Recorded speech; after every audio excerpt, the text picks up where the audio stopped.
हमारे learned panel lawyers हैं, हमारे पीएलवीज हैं, जो पैन इंडिया आउटरीच प्रोग्राम के तहत डोर टू डोर कैंपेन में लोगों के बीच में जा रहे हैं।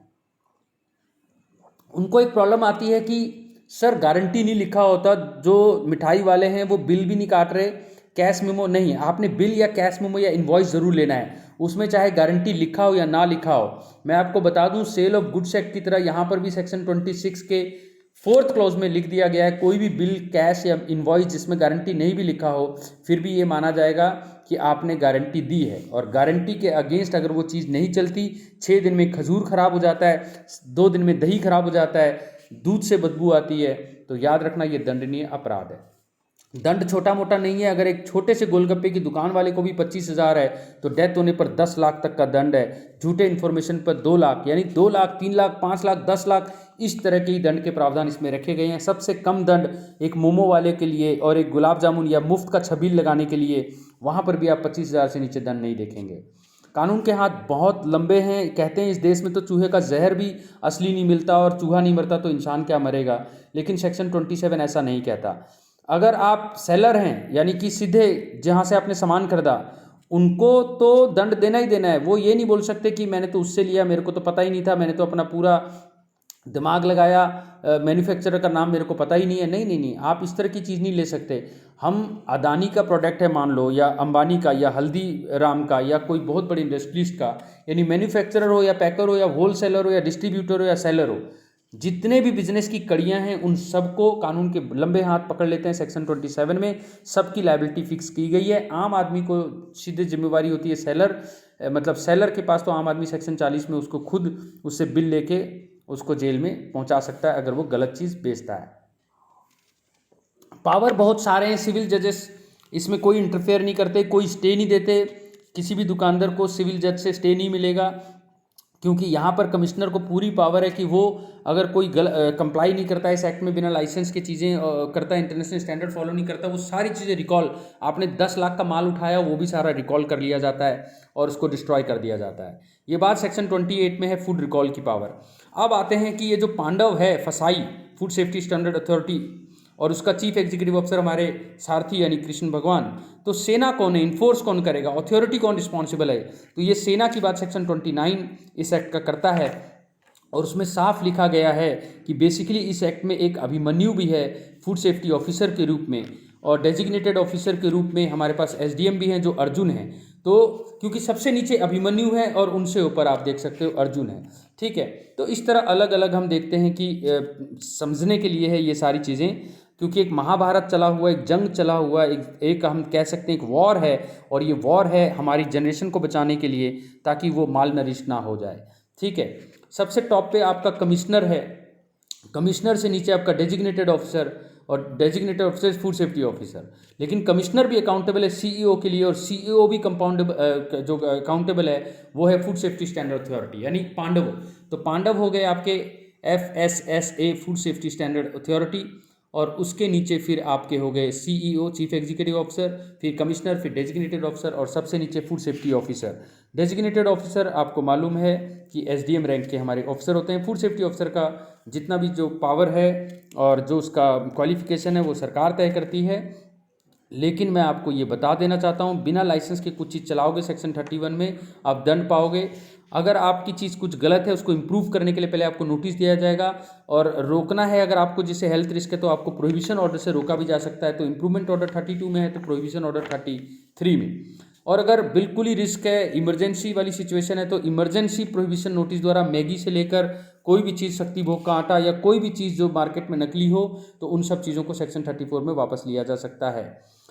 मैं आपको बताऊं कि जो डॉक्टर्स की ड्यूटी है, क्योंकि नॉर्मली कोई बीमार होकर कहाँ पहुंचता है, डॉक्टर साहब के आगे, और डॉक्टर साहब को पता लगता है ये तो फूड पॉइजनिंग है, आपको कैसे उल्टी हुई, नकली शराब, नकली खाना। तो ये जो फूड सेफ्टी है, ये डॉक्टर की ड्यूटी है कि वो तुरंत बताए, जैसे ही पता लगे तो ये फूड अथॉरिटी को इन्फॉर्म करे। तो यहाँ पर सेक्शन 35 में डॉक्टर्स को अपनी ड्यूटी पता होनी चाहिए, और सेक्शन 40 में एक आम इंसान को अपनी प्रॉब्लम पता होनी चाहिए।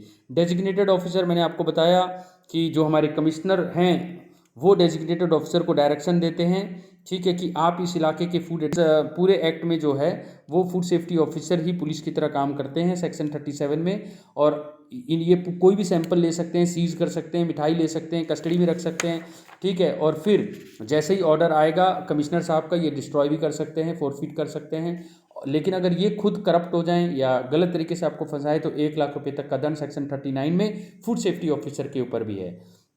आम इंसान की पावर सेक्शन 40 में है और बिल्कुल फूड सेफ्टी ऑफिसर की तरह वो भी जो है सामान ले सकते हैं और जाकर दुकानदार से सामान लेकर अल्टीमेटली फूड लैब तक जा सकता है। लेकिन जिस तरह इन्वेस्टिगेटिंग ऑफिसर आम केसेस में चालान फाइल करते हैं, इसी तरह फूड सेफ्टी ऑफिसर यहाँ पर प्रोसिक्यूशन लॉन्च करते हैं। ये सारी बातें जो है सेक्शन 42 में लिख दी गई हैं। लेबोरेटरी कोई ऐसा नहीं कि कोई भी खोल के बैठ जाएगा, सरकार के द्वारा बाकायदा रिकॉग्नाइज लेबोरेटरी ही काम कर सकती हैं। फूड लैब वालों का काम है कि वो खुद अगर पॉजिटिव रिपोर्ट आता है तो डेजिग्नेटेड ऑफिसर तक पहुंचाएं। सैंपल कैसे करना है ये सारी साइंस की बातें हैं, लेकिन उनकी ड्यूटी है डेजिग्नेटेड ऑफिसर तक वो बात पहुंचाएं रिपोर्ट के साथ। और ताकि हम जो ऑफेंस एंड पेनल्टीज़ की बातें हैं सेक्शन 48 में, अगर इंजूरियस फूड है, अनसेफ है, तो याद रखना मैंने आपको पहले ही बताया था एडजुडिकेटिंग ऑफिसर एडीएम रैंक के हमारे ऑफिसर होते हैं। लेकिन अगर आप उनसे सेटिस्फाइड नहीं है तो ऑनरेबल डिस्ट्रिक्ट जज जो हैं वो अपीलेट ट्राइब्यूनल में बैठते हैं, यानी जुडिशरी का भी इनडायरेक्ट इस पर कंट्रोल है। और अगर आपने जो है जो मैंने मांगा कि मेरे को आगरा के पेठे दो या बंगाल के रसगुल्ले और आपने वो डिमांड पे कुछ और ही दे दिया तो सेक्शन 50 में 5 लाख रुपए तक का दंड आपको देना पड़ेगा। अगर आप सब स्टैंडर्ड देते हो तो भी 5 लाख का दंड है। अगर ब्रांडी बीकानेर मांगा और कुछ और दे दिया तो 3 लाख का दंड है। एडजुडिकेटिंग ऑफिसर एक एडीएम रैंक के ऑफिसर सारे खाना को, जैसे आपने इस ऊपर वाली न्यूज़ में पढ़ा कि डिस्ट्रॉय कर दिया, आपने यहाँ पढ़ा कि 3 क्विंटल मिठाइयाँ नष्ट की, ये पावर बेसिकली जो है 52 के 2 में है। मिसलीडिंग कोई एडवर्टाइजमेंट करे कि इसको खाओ तो देखो आपका बच्चा इंटेलिजेंट हो जाएगा, 53 में उसके लिए दंड है। 10 लाख रुपए तक का दंड दिया जा सकता है बिना गारंटी की चीज़ों को देने का। चूहे की लीड या कोई ऐसी चीज़ मिलती है तो सेक्शन 54 में 1 लाख रुपए तक का दंड है। लेकिन अगर फूड सेफ्टी ऑफिसर जो इस केस के इन्वेस्टिगेटिंग ऑफिसर हैं, अगर उनकी बात आप नहीं मानते, अगर वो करप्ट है तो उनके खिलाफ अगर दंड है, तो अगर उनकी बात नहीं मानते तो भी 2 लाख रुपए तक का दंड है। कानून ने बहुत ही बैलेंस रखा हुआ है।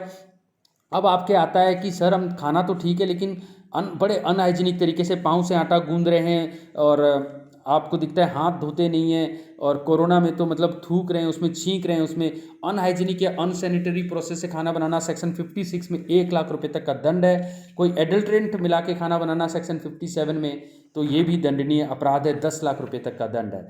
आपने देखा कि अगर जिसकी कहीं पेनल्टी पता ना लग रही हो लेकिन इस एक्ट की वायलेशन हुई है तो आंख बंद करके सेक्शन 58 में रेजिडरी क्लॉज में 2 लाख रुपए तक का दंड है।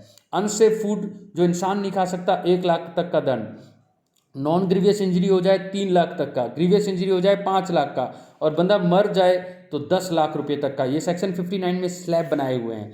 और अगर जो चीज़ें हमने रखी हैं, सीज कर ली हैं, आप उसमें टेम्परिंग करते हो झूठा एविडेंस ताकि आप बच जाओ तो 2 लाख रुपए तक का दंड सेक्शन 60 में।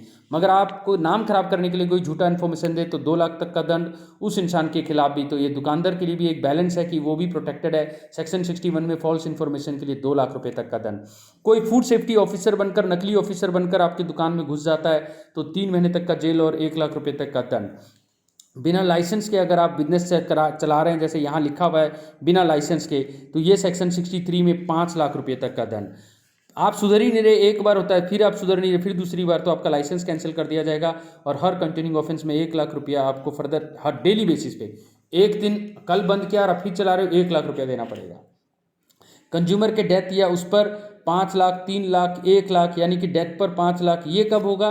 ये कॉम्पेंसेशन है। फाइन तो मैंने बता दिया था आपको, स्लैब फाइन का स्लैब 59 में है।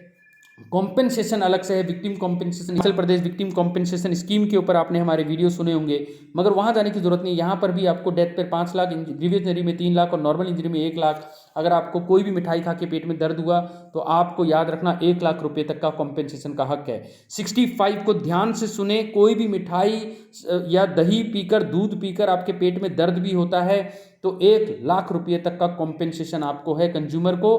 कंज्यूमर प्रोटेक्शन एक्ट में जाने की जरूरत नहीं है, सेल ऑफ गुड्स एक्ट में जाने की जरूरत नहीं है, लोक अदालतों में इस मामले को ले जाने की जरूरत नहीं है। सेक्शन 65 में आपको जो है एप्लीकेशन देने पर यह पैसा आपको मिल जाएगा। तो बड़े बड़े कंपनी, चाहे बीकानेर हो, चाहे कोई भी अगर बड़ी कंपनी, अगर वो पेस्टिसाइड हो या कोक, तो सेक्शन 66 में जो है बड़े बड़े कंपनियों के जो भी इंचार्ज हैं उनको भी डायरेक्ट सजा का प्रावधान है।